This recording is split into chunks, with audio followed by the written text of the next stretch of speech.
खानेवाल में जहां सैलाब ने लोगों के घर, तालीमी इदारे और फसलें तबाह की हैं, वहीं सैकड़ों एकड़ पर कायम फिश फार्मिंग भी तबाही की नजर हो गई है। मज़ीद अहवाल जानते हैं डिस्ट्रिक्ट रिपोर्टर अरशद ऐवान की इस रिपोर्ट में।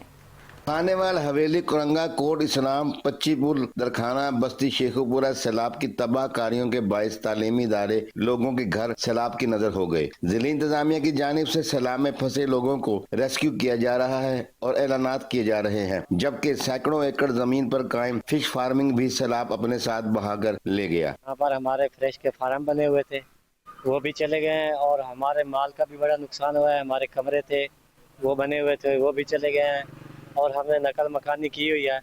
माल तो हमने एक महफूज जगह पर पहुंचा दिया है, बाकी हम इधर रोड पर आए हुए हैं। सारे गरीब लोग हैं। कल इधर लोग बेजारों मददगार बैठे थे, किस साहब ने मदद किया, उन्होंने ना डंडे वगैरह तो नहीं है, बाकी हमें अवामी मदद हुकूमत से ज्यादा मिल रही है। सैलाब से मुतासर अफराद अभी भी नकल मकानी में मसरूफ हैं और शाहराहों के किनारों पर घरेलू सामान रख कर हसरत भरी निगाहों से डूबते घरों को देख रहे हैं।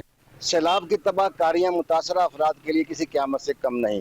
जिला इंतजामिया का फर्ज बनता है कि इन्हें फौरी रिलीफ दिया जाए और इनको सहूलियात मुयसर की जाए। कैमरामैन टीम के साथ अरशद अमान, 5 न्यूज़, खाने